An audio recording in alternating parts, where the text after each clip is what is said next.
எனக்கு இங்கே இந்த தமிழ்நாட்டு அரசியலை நன்கு அறிந்தவன், தமிழ்நாட்டில் நடக்கின்ற அவலங்களை நன்கு அறிந்தவன். நான் ஒரு மருத்துவன், முன்னாள் மத்திய சுகாதாரத்துறை அமைச்சராக 5 ஆண்டு காலம் இந்தியாவிலே பணியாற்றியவன்.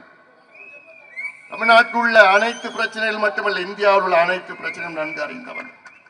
தமிழ்நாட்டில் உள்ள அனைத்து நிலையில் உள்ள அனைத்து ஒன்றியங்கள் உள்ள என்னென்ன பிரச்சனைகள் இருக்கிறது, அதற்கு என்னென்ன தீர்வுகள் இருக்கிறது என்று நன்கு அறிந்தவன்.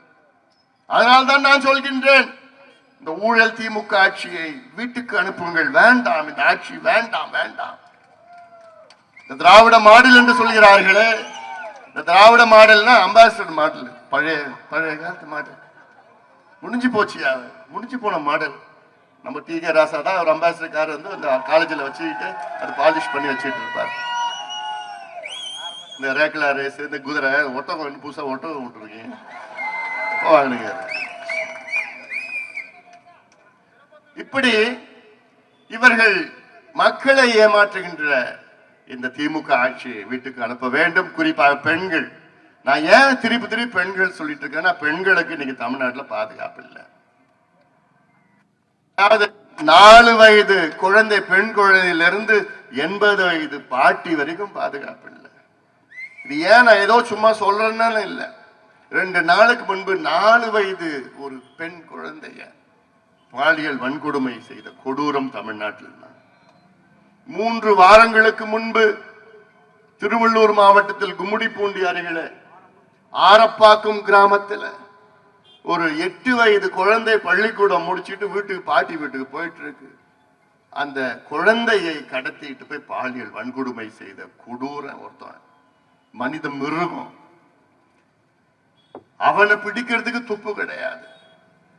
பாட்டாளி கட்சியினுடைய நிர்வாகிகள் போய் காவல் நிலையத்தை முற்றுகையிட்ட பிறகுதான் FIR பெறாங்க. அதன் பிறகு பாட்டாளி கட்சியினுடைய பொருளாளர் திலகபாமா அவர்களை அனுப்பி வைத்தேன். அங்க அந்த அம்மா போலீஸ் ஸ்டேஷன் வாசல்ல தரையில உட்காந்துக்கிட்டு, நீ பிடிக்கலன்னா இங்கிருந்து நான் போக மாட்டேன்னு சொன்ன காரணத்துக்கு பிறகுதான் அப்புறம் 4 team, police team, 8 team, 10 team போடுறாங்க. அந்த கொடூரனை பிடிக்கிறதுக்கு 3 வாரம் ஆயிடுச்சு.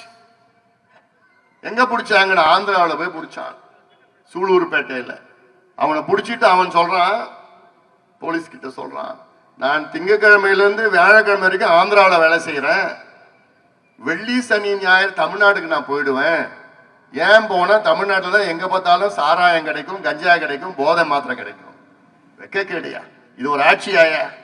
தூக்கி போறீங்க அந்த ஆட்சிய, தூக்கி போறீங்க அந்த திமுக ஆட்சிய. சொல்றான் அவன் அசாம்காரன் ஆந்திராவில் வந்து வேலை செஞ்சுட்டு குடிக்கிறதுக்கோ கூத்தடிக்கிறதுக்கோ கஞ்சா வைக்கிறதுக்கு சாப்பிடுறதுக்கோ இங்க தமிழ்நாட்டு வந்து போறானா? என்ன ஆட்சி நடத்துறீங்க நீங்க? எதுக்கு ஆட்சி நடத்துறீங்க? ஆட்சி நடத்துவதற்கு துப்பு இல்லாதவங்க ஆட்சி செய்யறீங்க. தமிழ்நாடு என்ன நினைச்சிட்டு இருக்கீங்க? எப்படிப்பட்ட மண் இந்த மண்? இங்க கூத்தடிக்கிறதுக்காக இந்த மண்ணுக்கு வரணும். இந்த லட்சணத்துல முதலமைச்சர் ஸ்டாலின் ஒரு ஆட்சியார். இந்த நிலைத்தான் தமிழ்நாடு முழுவதும்.